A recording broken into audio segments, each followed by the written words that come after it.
Hey guys and girls and everybody in between, this is your podcasting pal, Psycho Steve, here on Here Today, Gone Tomorrow. Today, we're very fortunate and blessed to have the one, the only, one of my favorite musicians and vocalists of all time, Mr. Mark Alan Slaughter. Good evening, good day, good day. How are you, sir? Thank you. Well, I'm doing really well, thanks. Thanks for asking. How are you doing this evening? I am doing very good for my age, so thank you so much for this opportunity. I've known you for a long time, and we've never actually did an interview. We've always said we were going to, but we never have, but now we're going to make it happen. I thought we'd start off and talk about your solo album is the latest release that you've had, correct? Right.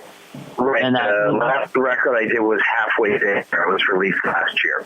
Right. And that was actually off of Dave Ellefson, bass player of Megadeth. Right, on his label. Right. So how did that come about? As far as I know Dave lives in Nashville too, correct? No, Dave Mustaine lives in Nashville. Dave Ellefson lives in Arizona. But we did the Rock and Roll Fantasy camp together, and I think it's just kind of what was kind of conducive to getting the music out there. I mean, it's really hard for artists to find means to get their music out, because the physical product that we used to know and still love is now disappearing. I mean, if you go into a Best Buy, there's, hardly any CDs left. If you buy a new car, there is no CD player. If you buy a computer, CD-ROMs are an extra option that you actually have to pay for. So, things have changed dramatically that there's actually no physical product anymore unless it's vinyl. Wow. So it has changed tremendously. But I think that really where I'm at as an artist is that an artist makes art, and you continue to make art, whether, no matter how many people it reaches, it's all about getting the music out there. And, because the way I look at it, I mean, even for, Paul McCartney had just released a record, which, immediately I bought once it came out, or actually pre-ordered. But I mean, there's still great music from heritage artists out there, and I think that if people are looking for it, they can still find it. Right on. Very cool. So the album that came out, Halfway There and everything, you did all the instruments excluding drums.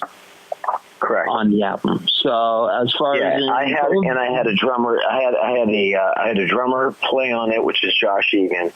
Right. And then I had Jamie Millard, also known as the Pink Bassman. He played on half the record as far as with bass. So awesome. Other than that, I mean, I wrote everything. I produced it here, and John Clanfield actually mixed it. So it's a labor of love, and the song certainly I can helps connect you with a lot of people. It's been received really, really well. Right on. Well, it has been very well received and everything. I have listened to it and everything. I have not played it as of yet, but I will be playing it on here.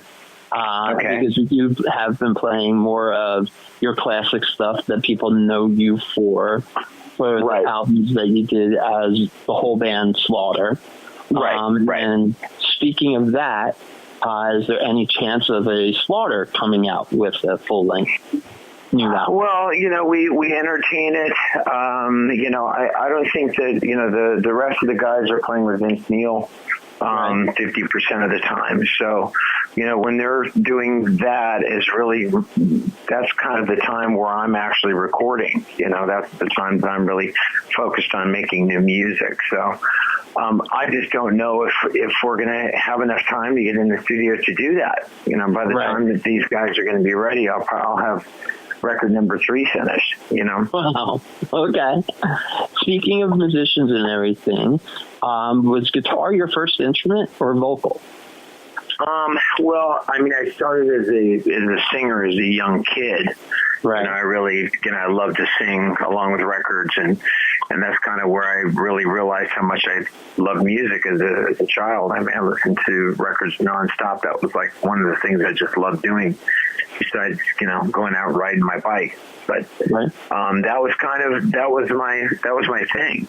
So as I think it was around in 5th grade, which is when I was 11, I started picking up the guitar, and then I never, I only put it down for just a few years when I was in the Vinnie Vincent Invasion. It's the only time I actually, I wouldn't say stop playing, but I was just focused on everything else but that.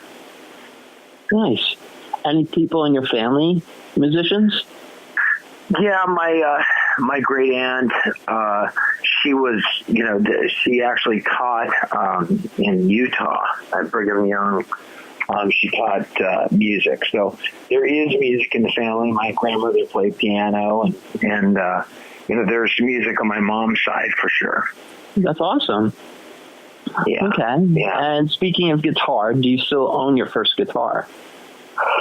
The very first guitar, I do not. That was one that my sister bought in Mexico for me. Okay. And I gave it back to my nephew when he was younger, and I think it was El Kabonged over somebody's head. So, it's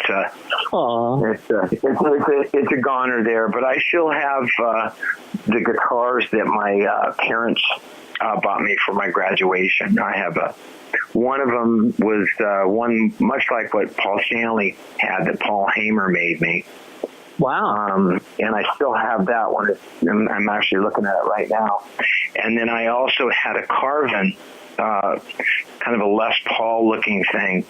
And I actually played that on the first few months of the Hot and Shade tour. And I still have that one here too. So awesome. How many guitars do you own? That's a good question. I'm surrounded by them. There's probably around 40 between what I have here. I don't think there's more than 40, and they're all the usable instruments here in the studio. Right on. Okay. So and they're all one kit. Right. How many do you bring on the road with you? I usually bring 2. 2. Okay. I usually bring 2 guitars, and it's usually the ones. I usually have ones that I know stay in tune and behave well. I call it the behavior thing. Nice. So if it behaves well, that's usually when I'll go, oh yeah, I'll bring that out because it's doing its thing, and it's not going to be something where I'm sitting there talking to the audience, telling jokes while I tune the guitar. You learn. Nice. All right. All right. So now when you hear your music on the radio, satellite and or terrestrial radio, and you hear your song, do you keep it on or do you turn it off? I keep it on, but I don't necessarily always turn it up because I know all the nuances of it. I mean, the one thing that's very different from Slaughter to a lot of bands is it was the whole band, all the music was written with Dana and I. We produced the records, and we still play the music to this day. So I think we're the only ones that are still representing what was originally recorded, and there wasn't any outside writers writing those songs. We're the ones that wrote it. So, and produced it. So I think we're the only ones in our genre that did that. That's just like I still love music, man. I mean, all day to day, that's all I've been doing is playing. Nice. And I also noticed that you guys have several dates that coming up in the near future. That you've also played with the band Scrap Metal with Gunnar and Matthew. Now, bandmates are friends. But now, who are your friends that are musicians? Are they who you hang out with? If you could pick up the phone and say, hey, because now that you live in Nashville, you're originally from Vegas, you moved to Nashville, right? And you say, hey, I could pick up the phone and say, hey, Gunnar, let's go grab a beer or something. Or is there anybody in the music business that you can actually say, besides playing in bands with, is actually a friend that you'd actually like hang out with? Obviously the Nelson brothers, obviously, Right. you know, and, Rachel of Skid Row. Okay. He's working his butt off right now, so I haven't seen him at all, and I know they're doing a new record right now, but, you know, I still get along really well with those guys. I mean, it's just, we're all still creating music, so usually we don't, you know, we're all so busy jet setting around the world.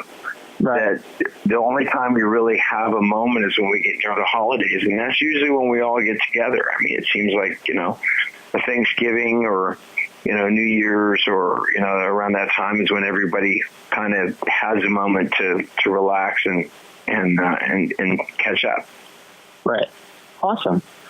So when you first got signed to your first album deal with either Vinnie Vincent's Invasion and or when you got signed as your band, your main project, Slaughter, right. On Chrysalis, I believe the album. Chrysalis, yeah. Chrysalis, right. You got it in advance. What did you buy? I actually put money down on a house. Awesome. Okay. I mean, I think it's very different the way you know we thought then, because it was always like you never know what's going to happen in this industry. Right. So our whole thing is well, just put money down on the house. At least you always have a house, you know. Gotcha. And that's just kind of where my mindset is. It's very conservative, but that's kind of how I've been my whole life. Nice. Nothing wrong with that. Yeah. Here's a little off-the-wall question. Do you sing in the shower? Do I sing in the shower? Sometimes. I actually do more vocal warm-ups, if anything. Okay. Because actually steam is really good for your voice. Right. So it's one of the things that, you know, if you have a dry, you know, if your throat's dry and you breathe in enough steam, it actually finally gets down into your, you know, across your vocal cords, because most people don't think about it, but you know, steam is the only thing that really gets your vocal cords moist. When you swallow, it doesn't get the vocal cords moist. It has to be steam. Interesting. Okay. I also noticed on markslaughter.com that you're sitting or leaning up against a really amazing car, that Trans Am. Is that your actual car? It's a friend of mine. Okay. It's his car. I have an old 52 Ford truck. That's what I have. Awesome. Yeah, it's an F2. It's like an old, you know, it looks like an old rat rod. I mean, I've got that. I've got an economy car because I live way out in the middle of nowhere. So sometimes when I'm driving around, I elect to do that as opposed to spend, you know, $100 in gasoline to go out to the other side of the world and back. So, and then I got a luxury car as well. So it's just kind of like, you know, one for every, you know, everything that's practical. Nice. Now, what do you consider a luxury car? Just, you know, a sedan, you know, leather seats, the whole trip, you know, it's still nice. Nice. Yeah. Okay. Like when you're driving your couch around, that's a luxury car. When you're driving your couch around, then you're in a luxury car. Copy. Gotcha. What's in your CD player currently? Currently in my CD player. Let's see, what is in my... Well, I just bought the new Paul McCartney. It's actually not a CD, it's actually a download. So I've been listening to that this last few days. Gotcha. All right. Tying in with Paul McCartney, if you had the opportunity to play with any musician, dead or alive, who would it be with? I would certainly like to play with Paul. I mean, I you know, love the Beatles and love that side of it. You know, I was always, you know, as obscure as this is, I would love to do something that's really totally out of the vein of what I do. You know, like in funk or something like that, just for the fun of it. You know, Shaka Khan or something crazy. You know. Nice. I just love music, man. It's you know, I've been so lucky. Even doing the scrap metal thing this last weekend was is amazing because we got to play. We played a couple songs from Boston, which I was a big fan of as a kid, and it did some elitist stuff, and it's just really cool to be able to play all the music that I grew up with. Right on. The song "Thinking of June" off of the first Slaughter album. Right. Who is June, or who was June? June was Tim Kelly's sister who died of cancer. Okay. And he was just like, I'd like to put something for my sister. And I said, well, why don't we, so we pulled that together. That's what we called it. Right on. Okay. Now, I know off of the first album, you did several videos. You did quite well on that album. And then you did tour with Slaughter and Kiss. When you went on tour with Kiss and Slaughter, was there any time on that tour when someone of either friends of the band Kiss or Winger or any time you've met somebody and got starstruck? That I was starstruck? Yeah. I mean, it's weird when you get, when you're actually doing it, it's funny. You can be a fan of somebody, but you just kind of hold it inside because you can't go, oh my God, because you think you're a freak otherwise. So you learn this kind of this etiquette that you just kind of go, hey, how's it going? Nice. But look, I was a big fan of AC/DC and Malcolm and just came to one of the shows, and that was cool. And Jimmy Page came to one when I was playing with Poison. He came with David Coverdale when they were doing their projects together.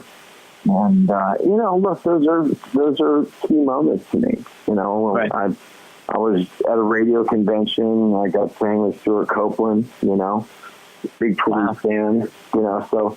I like like I said, I like all kinds of music. So it's just kind of like one of those things that when you run into somebody you don't expect, Tina Turner, for instance, it's, you just kind of go, man, that's awesome. That's history right there. That's awesome. Gotcha.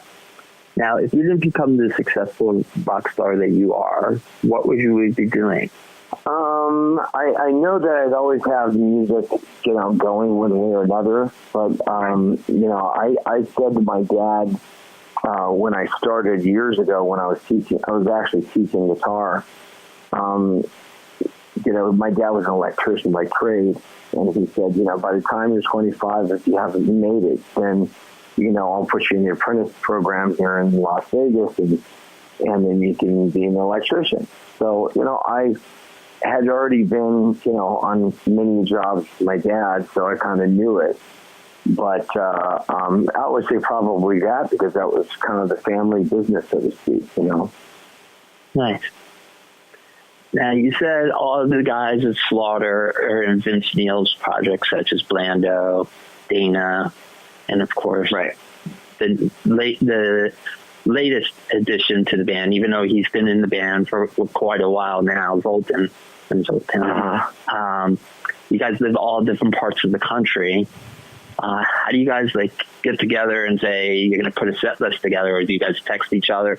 And then when you guys get together before soundtrack, or as you're doing soundtrack and saying, okay, these are the songs we're going to be doing. Of course, we're going to do. We don't very much often. I mean, it's one of those things that you look at your royalty statement. And, this is one thing that we do that's probably very different than a lot of people do, which is that you look at the songs that people download, listen to, play on the radio, or that are relevant to people's lives. And you focus more on those than you do on some obscure track that nobody knows. Because you'll see that when you start playing songs people don't know, they lose interest. And you gotta, really keep it for the vibe is there. So I think that's one of the things we're pretty conscious of. Cool. Okay. Now, there's also been a rumor about one of the members of Slaughter, I don't know if it was you or any of them, or previous members, was related to a member of Pantera. That would be in the Slaughter family. Okay. Rex is, I think, related to the Slaughter family. The Slaughter family's down in Texas. Awesome. So that's where the missing link is in that image. The Slaughters they came from Texas, Sean Slaughter, and all the history that was in with that guy. I mean, he was if you go to Disney, even says Texas Sean Slaughter. He was a tough sheriff. Yeah, he really was. Wow, that's pretty awesome. All right. And then a couple of your music videos, you've had the video vixens and everything. All the video vixens and all the models and everything. Were you ever linked up with any of the video girls in your videos or dated any of them? Yeah, the first video, the Up All Night video, I actually dated the girl with the really, really long blonde hair. Her name was Sandra Wild, and I dated her for a good year. Nice. But yeah, and I mean that's kind of what went on then, But as life goes on, I mean everybody moves on and finds their place and does their thing, and certainly when you're young like that, you're young like that. Absolutely. So, what do your kids think about their dad as being a rock star? I kept a lot of it away from them when they were young, so it's like I didn't have all my plaques up, or, I had a few guitars in my studio, but I didn't really, hit them over the head with it, so to speak. So they had a normal childhood, so it wasn't like something they were just, that was like crazy for them, Right. But they went to a couple shows and they saw it and they got it. But I think that they enjoyed it. Brandon certainly enjoyed it, and Eli is, I think he's got more of the music bug than Brandon did. Brandon's heavy into computers and that. So, but it's kind of it's in your blood. I mean, music is certainly a part of all of us. And if you've got that genius, it certainly comes out. Nice. Either one of them play an instrument? Eli does. He plays bass, a little guitar, and ukulele, and whatever he can court the girls with. Right on. Nice. Have you ever recorded with him? No, he's kind of got his own thing. He doesn't really want to.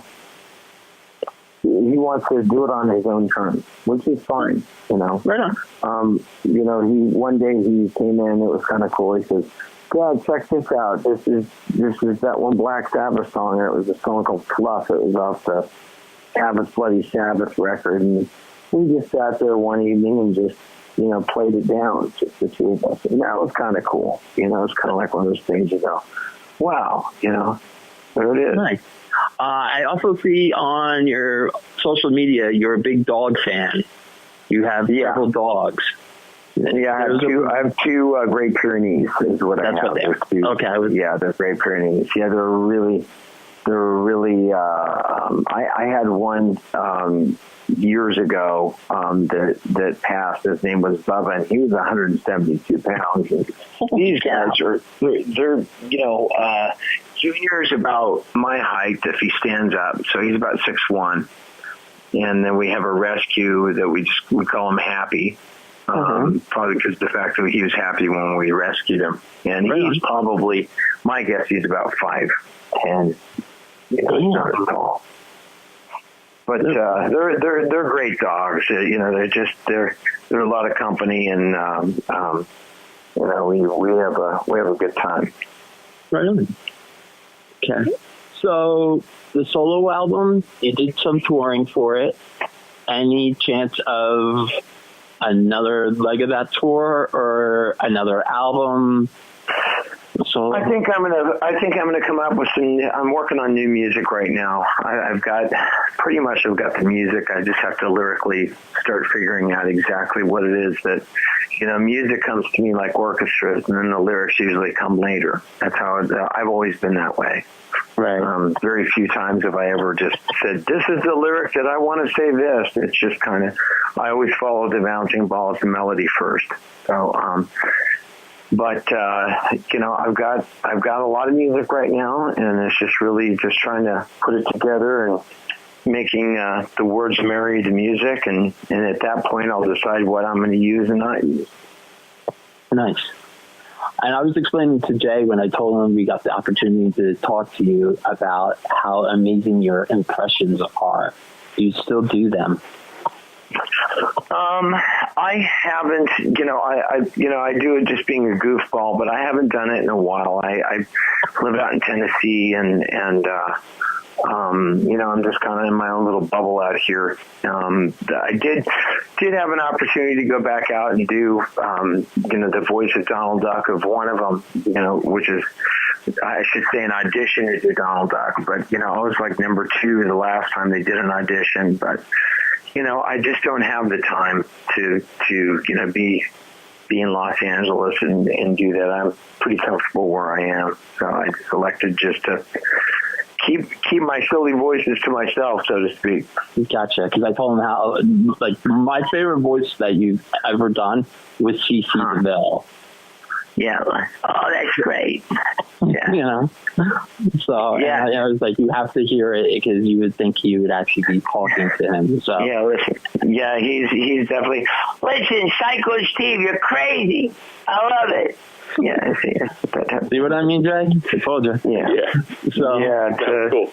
Yeah, I mean, look, it's all that is it's just being around people. I'm sure that when you're around, your friends and outside of it, you can pick up on their mannerisms and what they do and how they speak, and certainly it's one of the things I've learned over the years, and many of the people I've toured with. Right on. Okay, a couple more questions, and then I'll let you go because I know you're quite busy.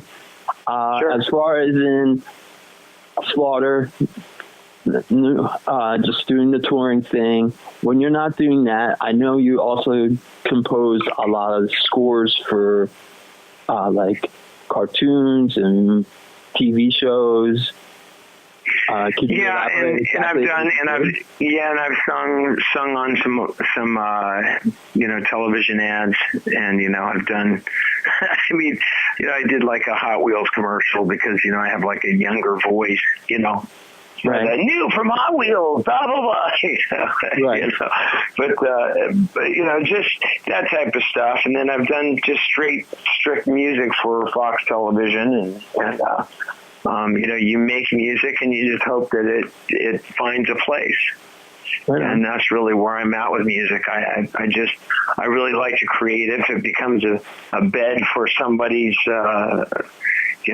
what they're doing, or a television show or whatever, it's all good stuff. I'm all about it.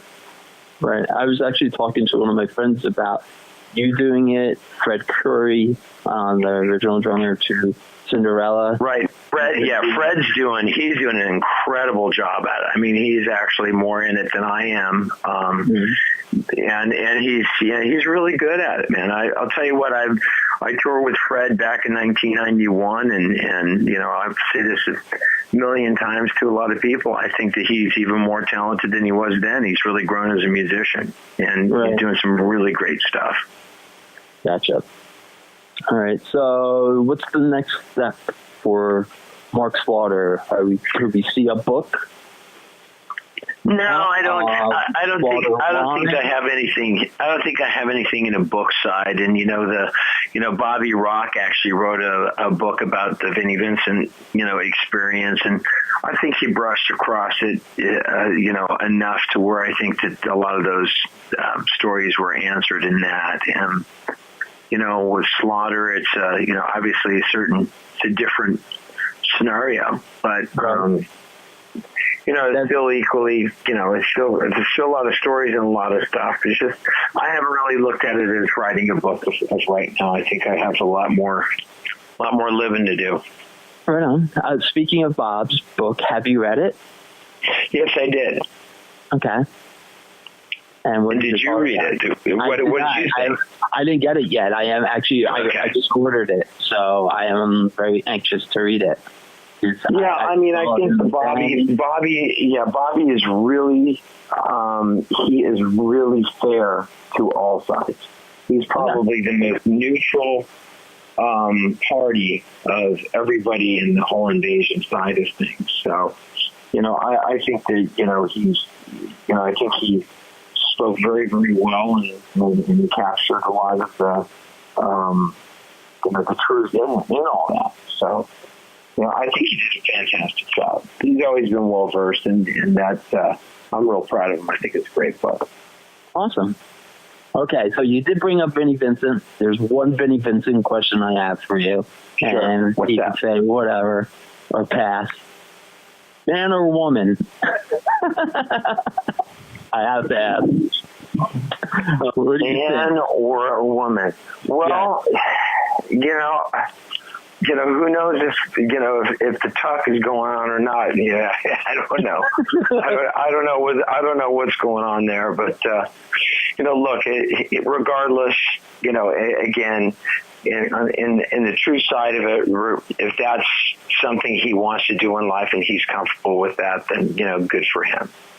Right. That's kind of that's how I feel about it.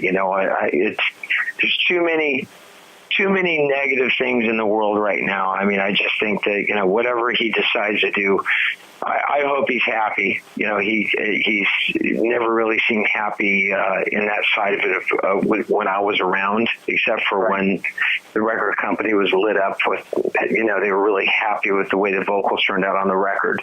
So, but I wish him well.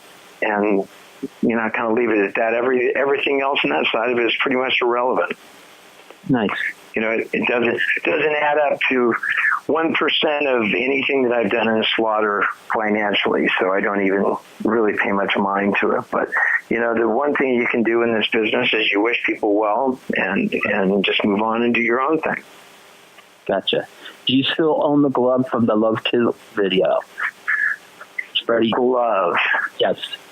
I think my friend has them, because usually I say I don't want these gloves, and I just hand them to my friend, and he'd probably know more where it's at than I would. Gotcha. Now, do you still have any of your stage gear from that? No, I kind of gave it all away, to be honest with you. I was like, what am I going to do with this? Okay, because you also had a microphone. I remember that. Yeah, gold Audix microphone. Yeah. I wore that thing out. It was a great mic. It was a great mic, but that was literally a gold Audix microphone. Yeah. It was kind of one of those things. It's very Vegas-y, Yeah, because I just remember you, because the first time I saw you before Slaughter evolved, I saw you with the Vinnie Vincent's Invasion. You played the riffs, and Brian Rodemacher took some incredible photos of all of you, and he actually just recently posted a couple of them, and I'm just like, I wonder if he still has the mic, or he donated to the Rock and Roll Hall of Shame, or I don't know where. I Hard can't Rock remember where. I think it just died on me. I think I just wore it just clean out of, I threw that microphone up in the air just as much as I sang on it. So, it was a good mic, but I don't know what happened to that. Could have walked with one of the road crew guys. I don't know. Nice. All right. So no book, but now how can people find you? As far as that's time to plug away. As far as in selfish plugs and promotion, so we can. They can find me. Download. It's markslaughter.com. It's Slaughter Band. Slaughter USA. And there's Mark Slaughter Official on Facebook. Same thing on Instagram. So. Again, it's funny in the whole shameless promotion side of it. If somebody's moved by the music, you'll find it and you'll get it and you'll go there. narcissistically, don't, in that side of it, I don't think narcissistically. I think more about, the things that matter in life, to be honest with you. So I stay away from talking much about, I'm not really much into talking about myself anyway, but, there you have it. Nice. And going on tour with Slaughter, any co-headlining or doing support for any bands coming up that we should look for? Nothing that's on the books right now that I'm aware of, but there's going to be, I'm sure there's going to be a lot of shows coming up this next year. I know I have still quite a few coming up for the rest of this year, and those can all be seen up at those myriads of sites. So just kind of reach out, and a couple of keystrokes away, and you're in. Nice. And then last but not least, what agency are you with? Because I do have a lot of promoters and owners of clubs that listen to the show, that they can book your solo act or Slaughter act. It's all through Big Time Entertainment. That's where it's all done. Big again. Yeah. And he works with a lot of people in this, from this ilk. And he's very passionate about this music, and that's a key point, Absolutely. Well, all right. Well, once again, thank you for making this happen X amount of years later, but we finally made it happen. I very much appreciate absolutely. It. Well, have a good night. All right. Thank you, man. Have a great evening. We'll talk to you soon, pal. You got it. All right. Bye-bye. Bye.